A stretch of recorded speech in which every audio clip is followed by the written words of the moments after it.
Q&A, karena setiap pertanyaan selalu ada jawaban. Dipandu oleh Yohana Margareta.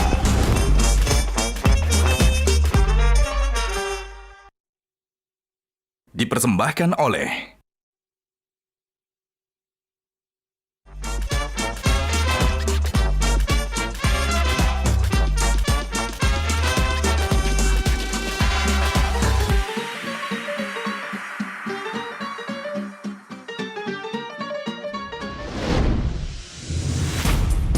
Gajah Duduk dipilih karena sudah lama hadir dalam mewarnai perkembangan berbusana di Nusantara dan telah melekat di hati lapisan konsumen secara turun-temurun.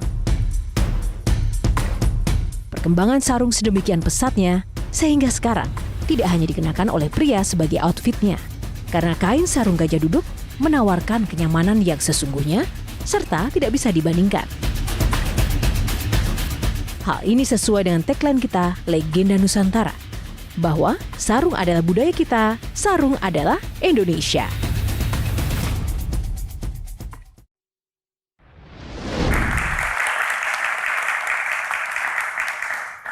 Halo, selamat malam pemirsa. Jumpa lagi bersama saya Yohana Margareta dalam program unggulan Metro TV Q&A. Karena setiap pertanyaan selalu ada jawaban. Terima kasih semuanya sudah hadir di Q&A. Tentu saja bintang tamunya juga tak kalah spesial seperti yang sudah saya sampaikan tadi. Siapakah dia? Tentu nama ini bisa saja tidak asing bagi Anda pemirsa. Dia adalah Yusuf Hamka atau yang akrab dipanggil Babah Alun. Ia dikenal karena kontribusinya yang signifikan dalam pembangunan infrastruktur di Indonesia. Namun beberapa waktu lalu ia juga sempat menyita perhatian publik akibat perseteruannya dengan pemerintah. Dan kini Yusuf Hamka kembali menjadi sorotan publik lantaran namanya digadang-gadang masuk dalam bursa sebagai salah satu kandidat yang akan bertarung dalam pilkada. Nah, di panggung Q&A kita akan saksikan apa cerita di balik ini semua. Apakah ia cukup berbangga dikenal sebagai Raja Jalan Tol atau ia akan pindah panggung dengan maju dalam kontestasi kepala daerah. Nah, bagaimana? Langsung saja kita akan undang bintang tamu kita, Yusuf Hamka.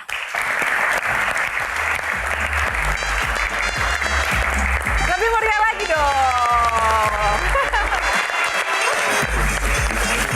Boleh bersalaman dulu Bapak Alun.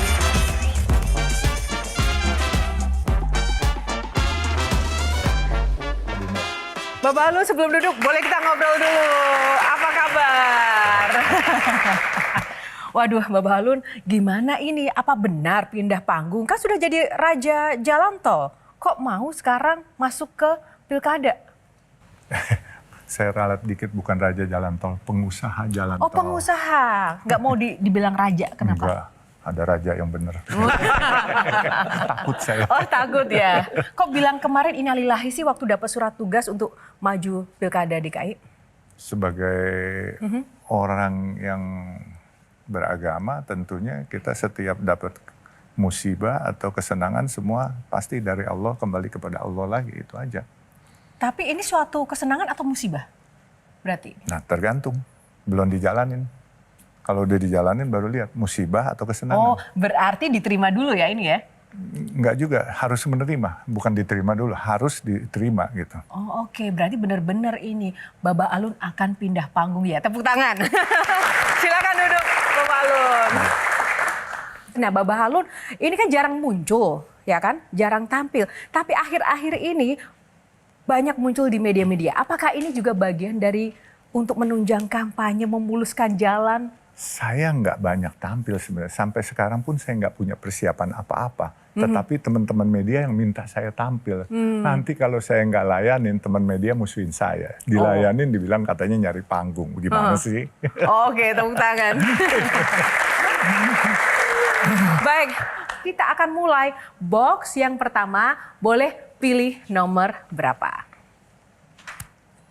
Saya pilih nomor 3 aja deh, sesuai nasi kuning 3.000 jadi 3. Oh, nasi kuning 3.000 jadi 3. Kita buka box nomor 3, panggung. Oke, bicara soal panggung kita langsung ke Bang Effendi. Oh, saya. Oke. Alun. Alun itu kalau bahasa Indonesianya ya, itu yang pertama lembut. Dan yang kedua Lirih. Lirih. Lembut, kemudian juga membuai. Jadi dari musik mengalun. Alun sebuah simfoni. Alun sebuah simfoni. Nyanyi bareng yuk. Hati disadari. Iya. Terus yang kedua kalau bahasa Sumatera Barat, bahasa Minangnya, belum. Alun lai. Nah, tunggu sebentar, alun lai ya kan? Bisa jadi kemudian jadi gitu ya, alun. Tetapi pertanyaan yang lebih penting dari panggung ini adalah tiba-tiba diumumkan loh oleh sebuah partai besar kan? Saya nggak tahu panggung belakangnya, tapi panggung depannya dinyatakan bahwa ini adalah calon kami dan dinyatakan sudah kami uji. Itu yang saya dengar di media loh. Apakah betul waktu itu sudah diuji dan dinyatakan lulus untuk Pilkada DKI Jakarta? Partai yang mana, Prof? Itu Golkar. bukan kuningnya nggak terlalu kuning, agak kehijau-hijauan. Nah, malah ini jangan-jangan jadi gabungan nih. Iya. Nah, ada bayangan saya nih, saya sekaligus saja biar panggungnya langsung dari awal ini belegar. Apakah ada kemungkinan ya, ini bukan cuma waktu itu ada kemungkinan Kabah gitu ya. Kaisang dengan Babah gitu ya. Saya malah membayangkan yang lain karena tadi gabungan ini ya. Anies Babah misalnya. Ya kan? Biar ribut aja sekalian lah. Ayo, bagaimana? Yang pertama tadi, Iya. ujiannya seperti apa dulu? Ujiannya seperti Yang apa? kedua, Memang sudah ada Anies ujian. Babah. Ujiannya seperti apa sehingga dinyatakan lulus ujian di panggung depan. Oke, silakan Bapak Alun. Begini, jadi kalau ujian itu sebenarnya itu sebagian dari ujian yang saya nggak tahu. Yaitu ditanya masalah sambil makan itu ditanya. Kira-kira Oleh siapa? Diajak makan oleh Pak Erlangga Oh, Pak Hartarto Erlangga. waktu itu makan ditanya. Dan ada juga pimpinan-pimpinan DPP yang lain ya. Ada. Terus ditanya, bagaimana sih mengurai kemacetan di ibu kota? Saya bilang, Pak, yang Bapak kemarin setujui PSN, kami sudah melaksanakan 35% pembangunan kami. Yang mana Harbor 2, yaitu dari Priuk sampai Pluit, Pak, 9,7 kilo. Pak Erlangga nanya, itu bagaimana untuk apa? Itu adalah buat truk-truk kontainer logistik kita dari pelabuhan untuk dia menuju ke Tangerang atau ke Pelabuhan Cigading, itu dia dari sana, kan pelabuhan besar sana. Sehingga kita bangun semacam jalan kayak jalan layang MBZ, tapi kita punya double decker. Jadi singkat kata sambil makan siang itu, cerita dengan itu. seluruh DPP itu, Cerita ujiannya itu. begitu. Lalu diumumkan sebagai, Cepat sekali Pak Effendi. diumumkan sebagai calon.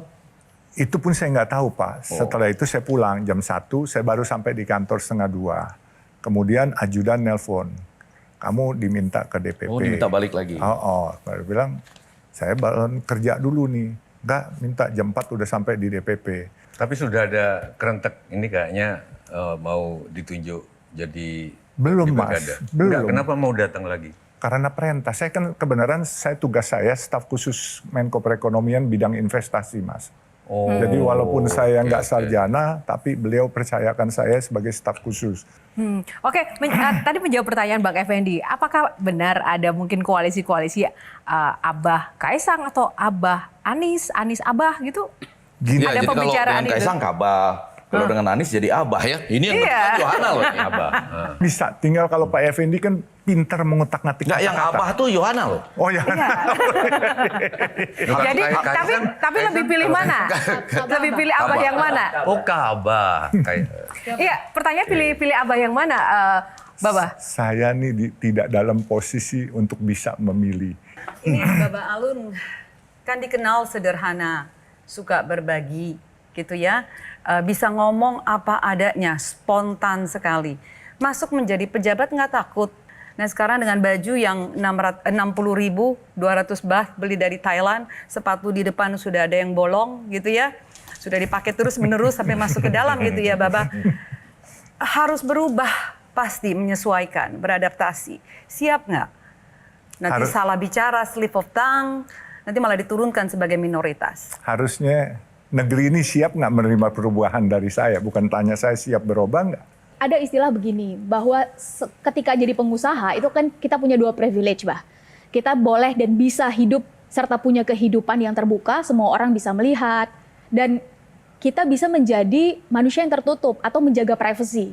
Nah, ketika sudah menjadi politisi, apalagi kepala daerah, tentu privilege itu udah nggak ada lagi. Semua orang akan melihat ke babah dan keluarga, istri, anak. Bahkan harus siap sewaktu-waktu kalau dapat cemoohan, keluh kesah, caci maki, apalagi dengan kondisi sosial media seperti sekarang. Pertanyaan Sherly adalah, seberapa siap babah dan keluarga dengan kondisi seperti itu? Dan kira-kira apa yang dipersiapkan dari sekarang untuk menghadapi kondisi itu, Bah? Saya nggak punya persiapan apa-apa. Selama ini kan teman-teman tahu, saya nggak suka flexing. Jadi apalagi kalau udah mau jadi pejabat publik, transparan setransparan-transparannya.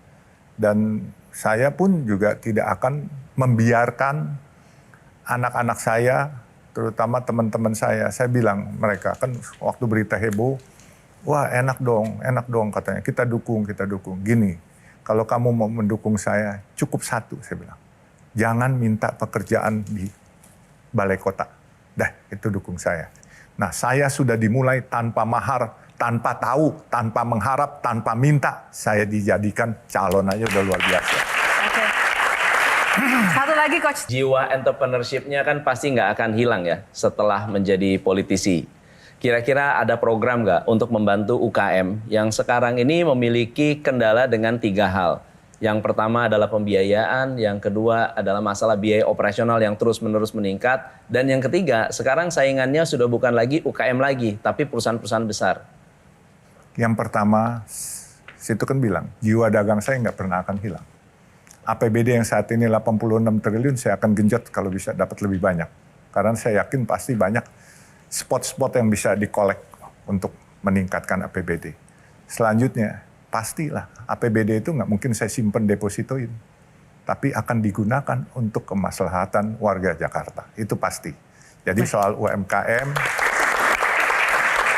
sudah menjadi concern saya. Sebagaimana saya nasi kuning, coba lihat aja. Saya tidak pernah pakai catering, saya tidak pernah masak sendiri. Saya selalu berdayakan UMKM. Nasi kuning saya jual 3.000, saya beli dari UMKM setempat 10.000. Banyak kan orang-orang bilang, kamu rugi dong katanya kalau subsidi 7.000. Mendingan bikin sendiri, paling subsidi kamu cuma 1.000, modalnya 4.000, kamu jual 3.000. Saya bilang ini berbisnis dengan Allah, bukan dengan manusia. Kalau dengan manusia saya pasti matematiknya rugi, tapi sama Allah itu pasti untung. Terima kasih. Saya bilang kalau saya ada utang BLBI, saya bayar negara 1 triliun. Tidak usah banyak bicara, saya bilang. Tapi kalau negara tidak bisa membuktikan saya ada utang, negara bayar saya 1 rupiah saja.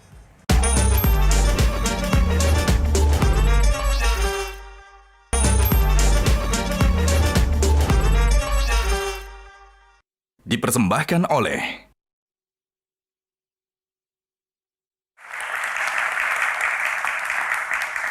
Oke, luar biasa sekali untuk pemanasan. Ini baru 1 box ya teman-teman. Masih banyak box yang lainnya, jadi ditahan dulu. Box kedua nomor berapa, Baba? Kira-kira mungkin persis yang tanggal lahir saya aja ya. Oke, berapa itu? Tanggal 5 Desember. 5 Desember, Sagittarius Tanggal berarti 5. ya. Kita buka. Viral. Nah, Baba Alun bicara soal viral, ini ada banyak sekali quotes-quotes atau motivasi-motivasi Baba Alun di media sosial itu yang viral. Salah satunya adalah tentang kalimat kebenaran bisa kalah tetapi kebenaran tidak pernah salah. Itu maksudnya apa? Sebenarnya itu terinspirasi karena kezoliman yang saya hadapin. Ya kan, pertama kasus Bank Syariah, saya difitnah.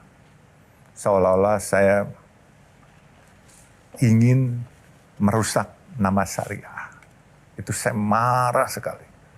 Yang kedua, di mana pemerintah memperlakukan warga negaranya tidak fair. Kami bayar pajak ratusan miliar setiap tahun. Tetapi ketika negara ada utang kepada saya tagih, saya minta. Bukannya bayar, malah saya difitnah seolah-olah saya yang utang kepada negara. Saya bilang kalau saya ada utang BLBI, saya bayar negara 1 triliun. Tidak usah banyak bicara, saya bilang. Tapi kalau negara tidak bisa membuktikan saya ada utang, negara bayar saya 1 rupiah saja. Saya ingin menunjukkan, my value is 1 triliun, but you bullshit is 1 rupiah. Itu aja. Ternyata minta maaf belakangannya. Oh maaf, salah, yang saya maksud perusahaan Citra yang lain, bukan citranya Yusuf Hamka. Gampang amat minta maaf. Kalau saya sudah melakukan itu, saya udah lompat dari gunung bunuh diri. Itu sangat membekas nampaknya. Oh membekas. Tapi yang menjadi menarik juga dari yang viral belakangan ini ya, itu kan proses penagihan utang ini sudah 800 miliar. 800 miliar ya? Ya. Wah, ini Bapak akuntan juga Bapak ya? Aku mengikuti. Mengikuti. Itu sudah pernah didiskusikan juga dengan beberapa tokoh lain ya? Antara lain dengan Prof. Mahfud MD. Betul. Prof. Mahfud bilang apa? Karena antara lain ini tokoh yang kita kenal juga dengan integritas yang tinggi. Prof. Mahfud bilang apa waktu itu? Jadi waktu pertama kali kami ke Pak Mahfud minta keadilan, Pak Mahfud cuma tanya, proses hukumnya bagaimana? Pak, saya sudah PK Pak, udah paling tinggi. Saya menang dari pengadilan negeri, nggak ada yang kalah. Keputusan hukum sudah jelas. Dan kedua Pak, Kementerian Keuangan sudah minta berdamai dengan saya. Waktu 2015 masih 400 miliar. Jadi utang itu berkembang karena ada dendanya 2% keputusan Mahkamah Agung. Jadi setiap bulan denda 2%. Nah, Kementerian Keuangan membuat surat perdamaian kepada saya. Jangan 400 miliar dong. Ini kan buat negara, bantu negara, negara lagi susah. Akhirnya ya udahlah, kasih diskon. Saya bilang separuh aja dah, 200 miliar. Itu pun nggak mau, minta turun lagi. Akhirnya sampai angka 179 miliar. Kami teken bersama Biro Hukum Kementerian Keuangan, yaitu Indra Surya, sarjana hukum waktu itu. Setuju. Saya kan setuju. Jadi dia bilang proses hukumnya ngaco. Ngaco bagaimana? Kalau ngaco jangan minta damai, pakai surat Kementerian Keuangan perdamaian. Ini kan nggak ngaco, cuman mau bayar apa enggak. Ya kan. Terus akhirnya ada katanya oknum dari Kementerian Keuangan waktu rapat Desember tahun kemarin 2023 itu bicara lagi sama saya. Mau turun lagi dari 179 miliar, mau kepada utang pokoknya lagi, yang tanpa denda semua, total 78 miliar. Terus saya bilang nggak bisa. Terus ada ngomong di depan saya, bukan katanya. Emang kalau negara nggak bayar, lu bisa ngapain? Bisa sita apa? Oh kita sih nggak bisa ngapa-ngapain, tapi ini zolim. Kalau zolim itu Tuhan yang balas, bukan saya cuma jawab begitu. Nah rupanya sampai ke Prof. Mahfud.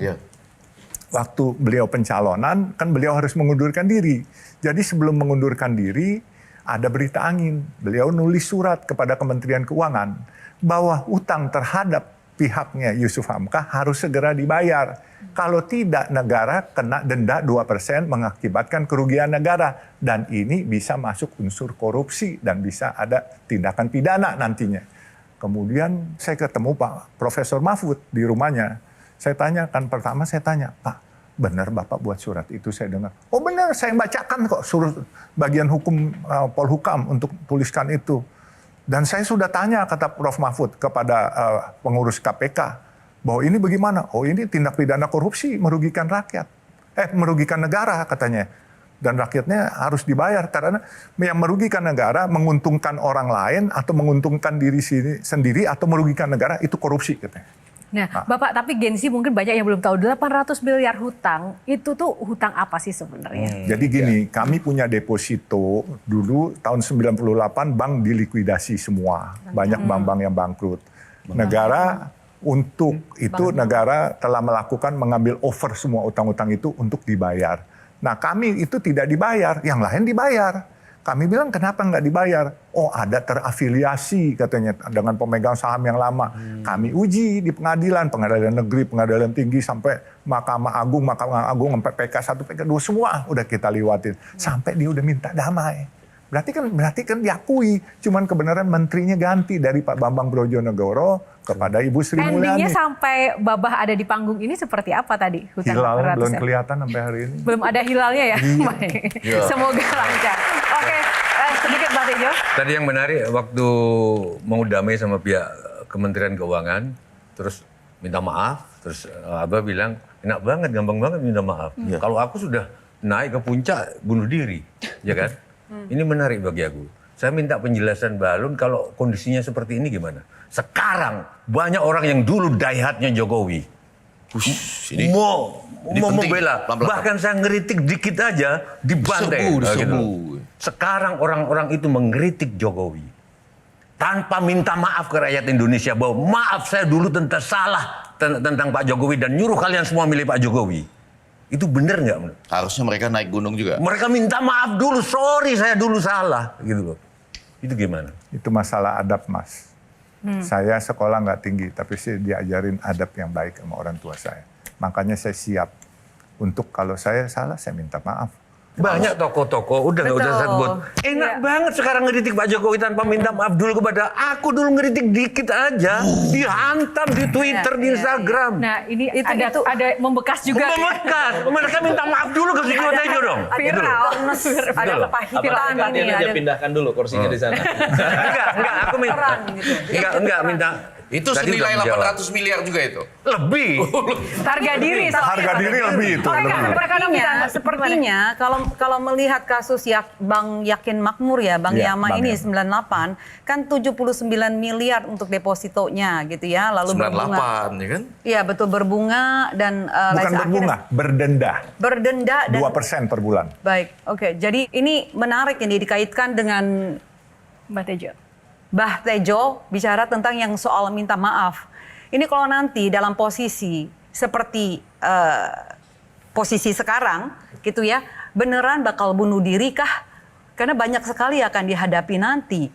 Posisi ini kalau pada saat terdesak, beneran mau naik ke atas langsung bunuh diri gitu. Insya Allah kalau saya berbuat salah, saya nggak perlu dihukum. Saya bisa punya cara sendiri. Baik. Ya kan? Baik.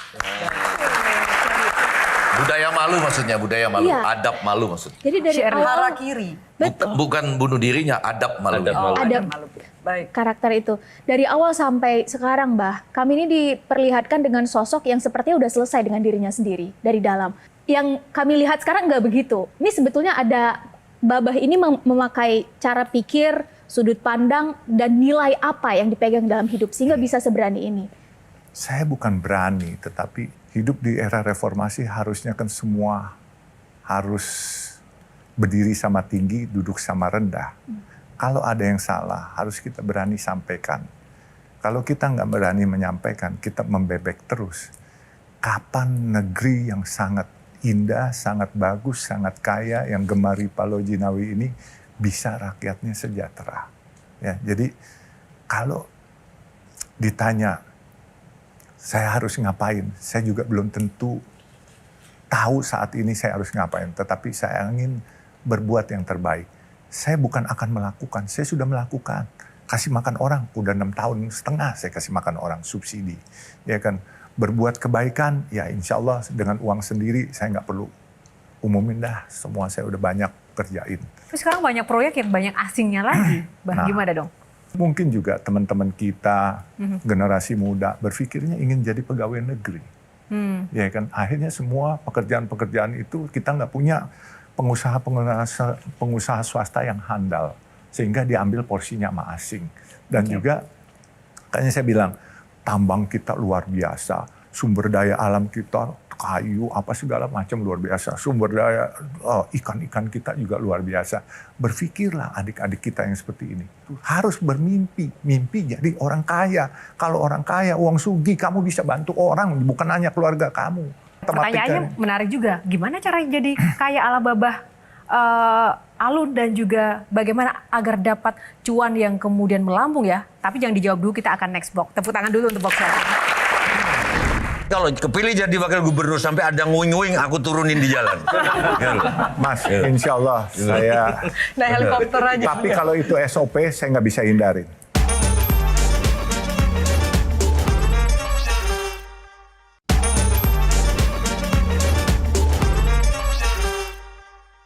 Dipersembahkan oleh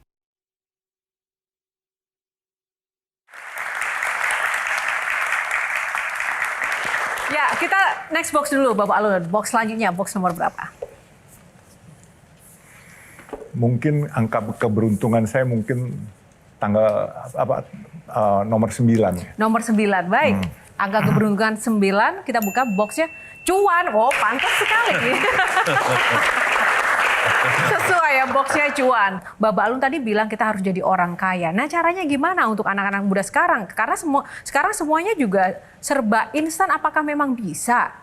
Nggak bisa. Kalau mau kaya secara instan, lupakan.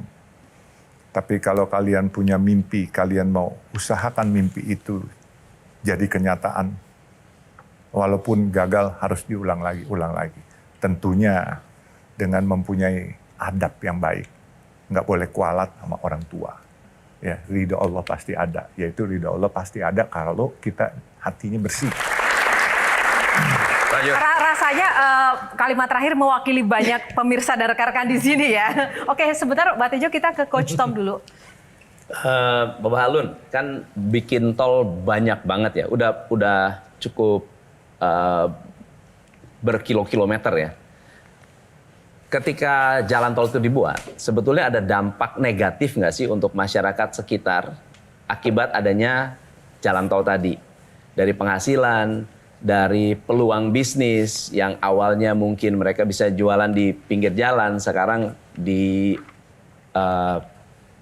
oleh jalan tol semua, atau mungkin dampak sosial pasca pembangunan jalan tol? Ada. Cuman kita lihat dampak orang per orang yang kita perlukan, apa dampak buat orang banyak yang kita perhatikan. Kita ambil contoh. Dulu dari Bandung, kita mau ke Sumedang lewat Cadas Pangeran, 4 jam. Sekarang dari Cileunyi ke Sumedang, just 20 minutes, 20 menit. Ya, satu pasti lebih cepat ya logistik. Dampaknya memang waktu pertama jalan tol Cisumdawu dibuka, Cileunyi Sumedang Dawuan dibuka. Pedagang ubi, pedagang tahu sempat protes ke kantor kami bahwa ubi-ubi yang pada busuk, tahu yang pada basi. Ini begini, saya bilang kita gantiin aja lah, kita bayar semua. Pelan-pelan mereka akan beradaptasi. Tapi kesian Pak, kesian, lebih kesian lagi. Rakyat kita yang lain terisolasi selama sepanjang 62 kilo. Ini kan kita buka desa-desa kecil yang antah berantah tidak dikenal menjadi kota-kota kecil yang baru. Misalnya Desa Pase, Desa Cimalaka, Desa Congeang. Sekarang udah dapat menjadi tujuan wisata yang baru. Mereka tidak terisolir lagi, terbuka semua. Jadi kalau kita buat jalan tol, memang kita harus memilih. Mengorbankan sedikit orang demi kebanyak orang. Itu kita harus berani. Kalau kita nggak berani demi orang per orang, kita nggak punya nyali namanya. Kalau nggak punya nyali, jangan jadi pemimpin. Oke, wow. Kalau nggak punya nyali, jangan jadi pemimpin. Pertanyaan lagi, jadi dari sekian banyak jalan tol yang pernah dibuat, pernah ada rugi nggak? Sekarang yang Surabaya udah hampir 30 tahun rugi. Ya, Soreang Pasir Koja juga belum untung. Yang Cisumdawu itu pasti rugi. Kerugian yang paling besar tuh berapa ya? sih angkanya? Saya cerita begini aja, investasi Cileunyi Sumedang Dawuan 11 triliun. Kalau equity-nya cuma 3 triliun, 30% gitu ya. Terus berarti pinjamannya kurang lebih 8 triliun. Bunga 1%, berarti 8 triliun itu kalau 1% per bulan, 80 miliar. Pendapatan kami satu hari cuma 1 miliar, sebulan cuma 30 miliar. Jadi untuk interest yang kita bayar ke bank aja kami tekor 50 miliar per bulan. Pak, ini tapi nggak untung Pak, katanya. Gini, saya bilang, dulu airport Cengkareng, waktu pertama kali dibuka, semua orang protes kenapa nggak di Halim dekat. Begitu Cengkareng itu sawah-sawah apa semua kayak jin buang anak katanya. Sepi semua. Dulu ke airport Cengkareng, semua orang tempat airport itu semua tempat jin buang anak. Sekarang jin berebutan mau beranak di situ.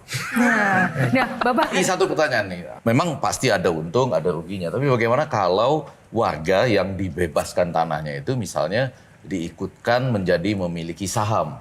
Kalaupun rugi ya artinya mereka tahu bahwa ya ada ruginya gitu.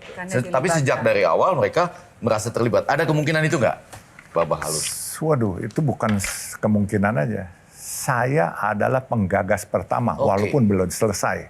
Saya berani menantang waktu itu Profesor Danang Parikesit. Danang Parikesit ya. Saya bilang Pak Danang, saya melihat warga di situ juga harus diberikan kesempatan. Bukan hanya isolasinya kita buka, tapi mereka harus bisa mendapatkan benefit dari jalan tol ini. Dia bilang bagaimana? Kita buat yuk jalan tol syariah. Tapi jalan tolnya yang blue chip. Jangan yang rugi. Kalau rugi lu ngejorokin rakyat dong untuk nombokin lu punya. Yang mana yang blue chip? Bapak kan tahu. Bapak waktu itu dia sebagai kepala badan pengatur jalan tol. Nah, akhirnya kirim akademisi dari Universitas Erlangga dari Jawa Timur. Kita sudah bicara. Dan sudah cukup hampir jadi, tapi dilalah Pak Danang diganti. Kita tidak bisa follow up lagi. Tapi kalau ada teman-teman akademisi mau, saya ingin coba. Kenapa saya mau bikin Ini sistem tantangan nih, syariah? semua akademisi yang nonton acara ini Yohana ya. Ya, bantu kami pemikiran. Aku tertarik yang soal utang tadi. Harus dihadapin, jangan menghindar. Dan barusan diulang Ini lagi. memang agak banyak tertarik soal utang nih. Enggak, Saya setuju, Rupanya saya- banyak yang utang sama Mas Jiwo. enggak, malah sebaliknya. Saya jadi tahun 90-an saya mau pameran, saya utang ke Pak Monang Sianipar. Saya sudah bikin perjanjian, ini akan dikembalikan, dibaca, disobek sama beliau. Nggak ada perjanjian utang antara teman. Tapi yang menarik, kamu kalau utang harus ditepati. Jangan begitu kamu mau ke sini terus kecopetan di jalan, terus kamu bilang, sorry nggak bisa bayar utang kecopetan di jalan. Kecopetan itu urusanmu. Bukan, jadi saya tepat waktu. Tapi maksudku pendapat Abah gimana tentang prinsip seperti ini? Terus yang kedua pepatah Inggris, jangan pernah ngasih utang ke teman. Kamu akan kehilangan duit dan kehilangan teman. That's right. Ini dua ini gimana menurut Babah Alun? Gini, betul yang Bapak bilang. Kalau kita sebagai teman, kalau itu jumlahnya masih bisa Kasih. kita nanggung ibaratnya, kasih aja. Sebab kalau minjem, dia nggak bisa bayar, dia menghindar, dia malu. Kalau dia nggak datang, kita juga kesel gitu. Kita cari dia padahal bukan mau nagih utang, mau ngajak yuk main lagi berteman gitu. Dia ngilang. Nah, itu betul Pak. Kalau yang pertama tadi? Yang harus pertama bayar utang, walaupun kecopetan di jalan, mau gini, bukan tanda harus tangan bayar dalam utang, bisnis. Itu etika. harus datang, etikanya harus datang. Etika Walaupun itu. dia kecopetan, dia datang. Sorry, Menjelaskan ya. gua kecopetan, gua nggak bohong, gua bener nih. Kalau perlu dibuatkan LP dia kecopetan, jadi Pakai benar CCTV serius. lagi gitu ya. Itu adab etika. Yes. Oke. Iya, kan? Silakan Kak. Ya, Bapak Alun, ini kan sebagai konglomerat, tadi bicara tentang utang, subsidi silang. Pernah nggak sih punya gangguan tidur? Dalam arti utang butuh banyak untuk bisa pintar memindahkan dari sana ke sini gitu.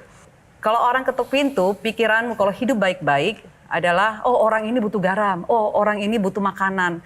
Jadi hidupnya tuh tenang, tidak ada gangguan tidur. Pertanyaannya punya gangguan tidur nggak, Bapak Alun? Saya alhamdulillah di rumah saya tidak pakai aparat untuk jaga rumah saya. Di Kecuali mobil, nanti kalau dipilih jadi gubernur atau wakil gubernur. Ya? Insya Allah saya juga kalau perlu aparat yang pakaian sipil aja deh. Satu aja, jangan banyak-banyak gitu. Dan saya kalau bisa juga nggak usah pakai four-reader gitu. Saya punya mobil PJR 200 di kantor saya. Satu pun saya nggak pernah manfaatin. Karena buat saya, Serius, Allah sudah nggak kasih pernah semua. dimanfaatkan. Kita suara aja lihat yang jalan kiri kanan itu pakai semua provider. Jangan dimanfaatkan nanti macet Jakarta Kak. Aku setuju. Tapi kalau kepilih jadi wakil gubernur sampai ada nguing-nguing, aku turunin di jalan. Gitu loh. Mas, insya Allah saya. Nah helikopter aja. Tapi kalau itu SOP saya nggak bisa hindarin. SOP-nya diubah, itu yang bikin kita benci ke pejabat. Sama-sama di jalan, kita Indonesia makin susah katanya secara anggaran. Iya. Kan perlu kebersatuan. Betul. Begitu di jalan raya kita putus, nguing, aku gitu kan. Baik. Oke. Tapi Babah Alun ini kan termasuk dalam, kalau di Kamus Barat itu istilahnya double minority, minoritas ganda. Pertama, Babah berasal dari etnis Tionghoa. Yang kedua, Babah etnis Tionghoa yang beragama Islam.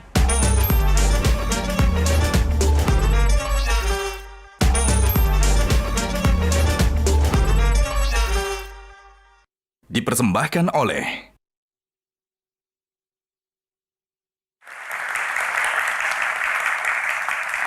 Sebelum kita ke next box, kita kan tadi bicara soal cuan dan juga jalan tol ya. Tapi kan kita juga pengen muji, apakah sosok Babah Alun ini mengenali proyek yang dia bangun sendiri? Kita akan tes Babah Alun. Ini foto yang pertama, sebutkan ini tol mana? Kita tampilkan. Nah, Babah Alun, ini tol mana Babah Alun? Cisumdawu ini. Cisendawu, betul sekali. Kak langsung bisa tahu cirinya dilihat dari apa Bapak? Karena ruwetnya itu. Ruwetnya? Iya. Baik, Duluan keluar. menarik ya. Yang kedua kita lihat. Tol mana ini Bapak Alun? Dalam kota yang Priuk ini kayaknya. Karena ada keren-keren yang ini nih dekat pelabuhan kayaknya. Oke, betul. Tol Pelabuhan Jakarta. Dan foto yang selanjutnya. Nah, kalau ini kayak, ada melingkar-melingkar tapi tidak seruat Cisendawu. Iya, kayaknya di Antasari ini. Tol lingkar luar berarti? Iya, masuk yang ke tol Desari. lingkar luar. Benar teman-teman? Oh, Padahal Waru sering tahu. Surabaya, ya salah saya. Waru. Mana? Waru Surabaya. Waru Surabaya, baik. Berarti gini kesimpulanku. Kesimpulannya apa Mbak Tejo? Belum konglomerat. Betul. Karena menurut Ciputra almarhum, konglomerat itu sudah nggak ngenali proyek-proyeknya gitu loh. Itu rumah. Itu Betul rumah. Mas Jiwo, saya Jangan setuju. tahu, susah. Kalau konglomerat itu orang yang kaya semuanya. Nah saya cuman kelihatan kaya karena matanya semua teman-teman dibolak-balikan sama Allah support. Oke, baik, menarik sekali. Terima kasih Bapak Alun untuk box kali ini. Kita akan lanjut ke box selanjutnya, box nomor berapa? Attahiyatul mubarakatuh salawatulillah. Nomor satu. Baik. Jadi ada kemungkinan jadi nomor 1 juga. Amin. Nggak harus nomor 2. Gitu. Asal usul. Ya, untuk menjadi nomor 1 nampaknya kita harus tahu asal usul. Silakan share. Babah Alun ini sebelumnya saya minta maaf tanpa bermaksud untuk rasis. Tapi Babah Alun ini kan termasuk dalam, kalau di Kamus Barat itu istilahnya double minority, minoritas ganda. Pertama, Babah berasal dari etnis Tionghoa. Yang kedua, Babah etnis Tionghoa yang beragama Islam. Dalam perjalanannya, tentu ada konsekuensi positif dan negatif dong, Bah. Boleh nggak Bah diceritain ke kita, apa pengalaman menguntungkan dan tidak menguntungkan punya asal-usul 2 itu, Bah? Kalau kami keluar negeri, kami begitu sampai di imigrasi Singapura, kadang-kala dia tanya, what is your nationality? Saya nggak bilang I'm Tionghoa, I'm Indonesian dengan bangganya. Tapi begitu kami pulang ke negeri kami, lu Cina lu. Kami pulang ke Cina, kami nggak diakuin. Jadi kadang-kala suka sedih. Mau apa? Kita suka membedakan ras. Anak-anak saya kawin dengan orang dari Nusantara sampai mancanegara. Jadi mantu saya ini 1 dari Lahat, 1 lagi dari Irak. Terus cucu saya mau dibilang Tionghoa, atau mau dibilang Lahat, atau mau dibilang Irak. Sedih hati ini. Kita harusnya sebagai anak bangsa, kita udah nggak zamannya milih-milih ras atau apa. Kita saudara kemanusiaan, ya kan? Masa sama hewan kucing kita bisa sayang? Masa sesama manusia karena beda etnis, beda agama kita harus saling benci, saling musuh? Makanya saya coba meletakkan satu tatanan. Saya mencoba menjadi orang Indonesia yang baik. Walaupun darah saya nggak bisa dilupakan, saya darahnya Tionghoa. Tapi saya nggak pernah ngaku saya pribumi. Waktu nama saya dulu, saya Yusuf Hamka, orang menganggap saya pribumi. Saya memberanikan diri. Dulu ada satu orang pengusaha besar, Tionghoa, namanya Muhammad A gitu ya. Dibilang nama Tionghoanya, oh marah-marah bisa ditempeleng. Karena dia mau merubah dirinya jadi Indonesia. Percuma, namanya Indonesia, hatinya bukan Indonesia. Saya mendingan, saya deklarasi. Saya Yusuf Hamka, nama kecil saya Alun. Ya kan, I'm Tionghoa. Tapi kalau mau dibuka hati saya, merah putih. Itu aja yang saya bisa buktikan. Banyak orang yang bertanya, Yusuf Hamka itu terkoneksi lekat dengan Buya Hamka. Sedikit saja. Betul. Arti kata Hamka ini dan apakah menjadi beban tersendiri? Di waktu saya disematkan nama Hamka oleh almarhum Buya Hamka, itu saya kaget. Luar biasa. Beliau adalah tokoh yang berani dan amanah. Buat saya khawatir saya tidak bisa membawa nama baik ini. Makanya disematkan nama Hamka itu, saya kaget. Akhirnya hidup saya yang dulu ya zamannya jahiliyah, mau nggak mau pelan-pelan karena ada gendong nama besar ini, saya harus berperilaku baik. Berperilaku baik. Akhirnya alhamdulillah, walaupun belum baik total kayak Mas Jiwo, saya sudah mendingan dikit lah Pak gitu. Pernah memulai bisnis dari hidup susah, bahkan pernah bercita-cita jadi tukang parkir, pedagang es kacang hijau, dan pernah jadi penjual asongan. Itu benar sekali. Betul. Kenapa? Waktu saya SMA, saya lihat teman-teman main saya jadi tukang parkir. Terus saya tanya kalau ketemu situ, lu parkir begini dapat berapa duit? Ah, bisa lah 10.000, 15.000. Waktu itu bakmi mesti 300 perak satu mangkok. Saya bilang, wih 33 porsi, enak juga ya. Ah, gue mau jadi tukang parkir aja, cukup. Gue makan sendiri satu porsi, paling 3 kali, 3 porsi. Bisa dapat 30, bisa traktir teman-teman. Dulu kan masa remaja. Kalau punya temen cewek dapat 10.000 sehari, udah lebih dari cukup gitu mau pacaran. Tapi nggak ada yang mau dulu umur 17 tahun. Dengan punya anak 3, ada Mbak Fitria, ada Faisal dan juga Farid, tidak mengalami masa-masa sulit itu. Oh dia anak orang kaya, kalau saya kan bukan anak orang kaya. Jadi bagaimana menghidupkan kembali kesederhanaan yang ada di dalam diri Baba Alun ini kepada ketiga anak-anak? Gini, kalau kitanya nggak memberi contoh, anak-anaknya pasti spoil. Ke cucu-cucu nanti lebih susah nggak? Insya Allah mereka juga pasti akan dididik seperti itu. Karena anak-anak saya sekarang sudah mulai mengikuti. Saya bilang, kita nggak perlu kaya. Yang penting kita dihormatin, disayang orang. Orang kaya apa sih? Bukan karena banyak duitnya. Orang kaya adalah orang yang paling sehat dan tidak punya utang. Itu orang kaya. Kalau kita belum kaya, selama masih punya utang di bank, belum kaya. Baik. Oke, singkat saja. Bang, ada istilah begini, bahwa kalau pengen melihat Islam, lihat ajarannya, jangan lihat pelakunya. Karena kalau kita lihat ajarannya, kita akan yakin, kita lihat pelakunya, kita ragu. Bagaimana pandangan singkat Baba Alun terhadap itu? Dan ada cerita di balik layar apa? Sampai akhirnya Baba Alun yakin, oke, saya pilih Islam. Itu gimana, Bah? Singkat saja, Baba. Kita harus memilih. Kalau saya lihat Al-Qur'annya, saya pasti nggak fasih bahasa Arab. Saya berdakwah nggak pakai ayat-ayat. Justru saya berdakwah pakai perilaku. Islam selalu di Al-Quran maupun di Alkitab Kristen mengajarkan cinta kasih, adab yang baik. Kalau orang yang tidak baik, bukan berarti agamanya yang tidak baik. Jadi kalau saya sih simpel aja. Makanya selalu saya katakan kepada anak-anak, bila engkau mau beragama yang baik, manfaatkan usaha kamu untuk keharuman agama kamu.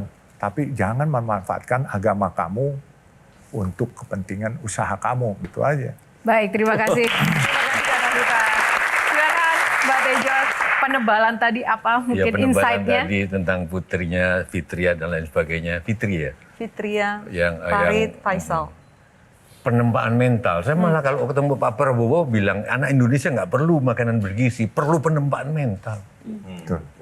Mental yang seperti itu ya banyak teman-temanku yang jadi menteri pengusaha awalnya makan gaplek, makan justru jadi menteri nah itu nggak akan bisa diulangi oleh anak-anak bapak. Betul. Tragis itu. Karena pasti mereka makannya udah enak sekarang. Betul. Gitu, mereka anak orang kaya, Pak. Anak orang, apalagi cucu nanti. Iya, mereka cucu orang kaya, Pak. Makanya beruntunglah mereka, Pak. Kalau saya kan anak dosen. Malah nggak ditempa mentalnya. Nah, itu. Saya khawatir malah nggak jadi orang. Itu. Nah, saya takut nggak jadi petarung, betul Pak. Ya, itu saya sarannya Pak Tejo? Saran itu ya. Itu juga yang saya alami walaupun saya bukan orang kaya gitu. Saya melihat anak-anak nggak kayak dulu waktu anak-anak saya sering kelai, Nah ini kembali dari atas harus ke bawah Pak. Sama-sama kita doa aja. Baik, terima kasih.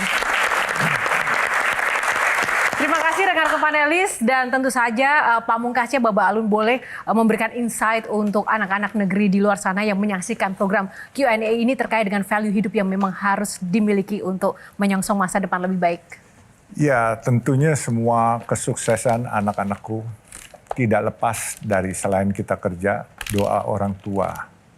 Ya, jangan pernah kamu berasa kamu sarjana, orang tua kamu nggak sekolah, terus kamu hina. Ya kan? Tidak. Mereka mengandung kita dengan penuh pengorbanan. 9 bulan kami di dalam perutnya ibu kita tuh.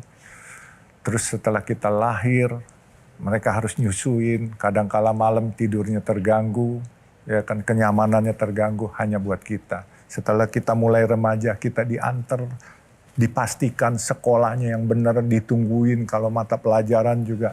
Terus begitu kita sukses, kita suka ngebentak-bentak orang tua. Itu adalah namanya kualat dan tidak ada berkah dari Allah untuk kita. Jadi tetap walaupun setinggi apa pangkat kita, kalau satu hari kita jadi pejabat tinggi atau jadi orang kaya, hormati orang tuamu karena itu adalah mewakili Tuhan di dunia.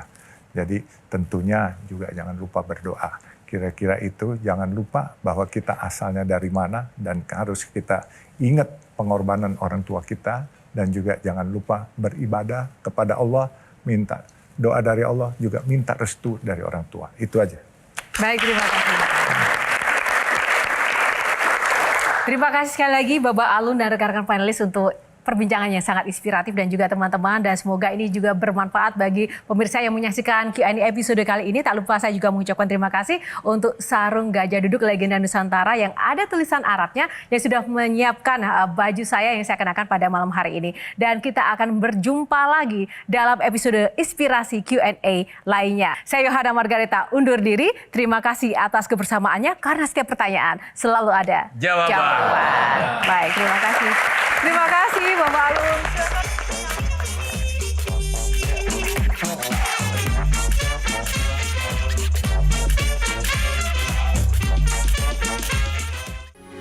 Metro TV. Jelajahi cara baru mendapatkan informasi. Download Metro TV Extend sekarang.